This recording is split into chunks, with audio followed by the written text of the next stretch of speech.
Bismillahirrahmanirrahim. Assalamualaikum warahmatullahi wabarakatuh. Perkenalkan, saya Muhammad Arifin Ilham. Saya dari Universitas Islam Negeri Sultan Haji Muhammad Idris dari program studi Hukum Tata Negara. Di video ini saya ingin bertujuan untuk memenuhi tugas ujian tengah semester mata kuliah Hukum Internasional, dosen pengampu Dr. Hajah Siti Aisyah, SPD, SH, MMH. Saya akan menjelaskan tentang Perserikatan Bangsa-Bangsa.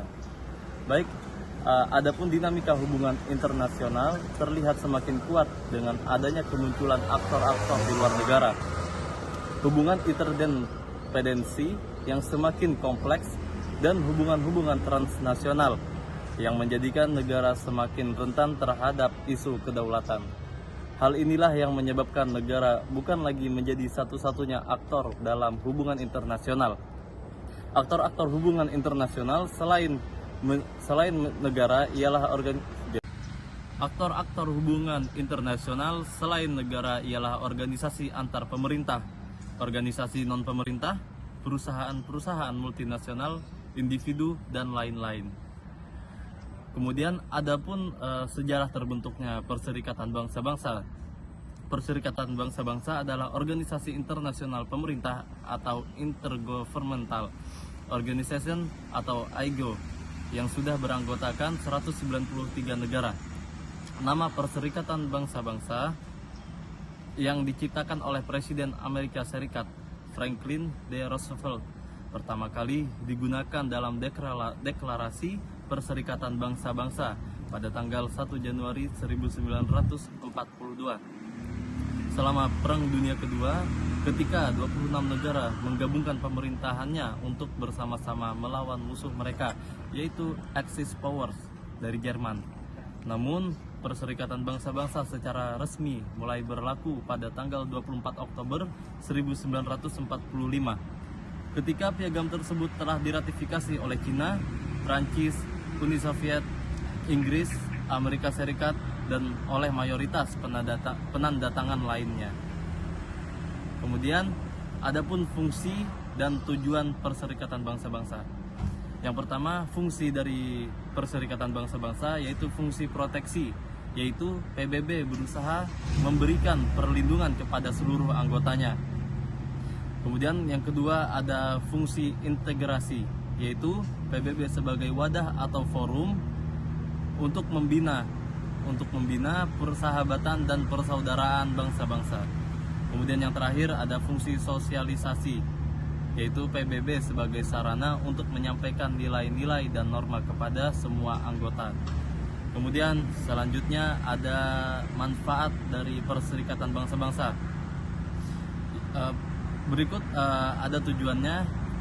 Yang pertama ada memelihara perdamaian dan keamanan internasional serta melakukan tindakan-tindakan bersama yang efektif untuk mencegah dan melenyapkan ancaman terhadap pelanggaran-pelanggaran perdamaian dan akan menyelesaikan dengan jalan damai serta sesuai dengan prinsip-prinsip keadilan dan hukum internasional, mencari penyelesaian terhadap pertikaian internasional atau keadaan-keadaan yang dapat mengganggu perdamaian.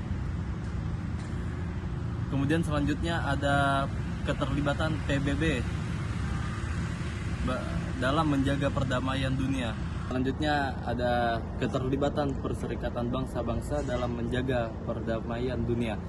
Dewan Keamanan PBB atau DKPBB telah melakukan tugasnya sesuai dengan ketentuan yang berlaku melalui tindakan yang mereka ambil dalam penyelesaian konflik.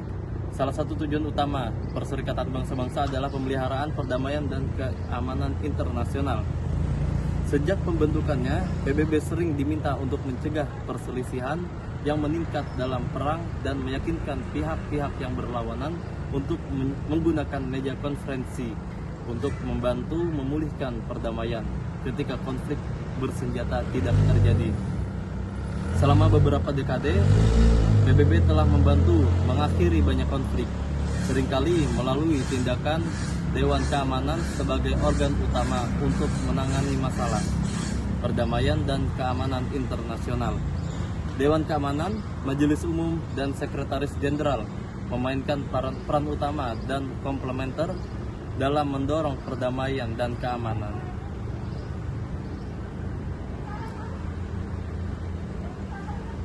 Kemudian ada permasalahan yang dihadapi Perserikatan Bangsa-Bangsa dalam menjaga perdamaian. Sebagai organisasi yang memiliki fungsi dan tujuan untuk menjaga perdamaian dunia, perjalanan PBB dalam menyelesaikan permasalahan dunia tidaklah selalu berjalan mulus.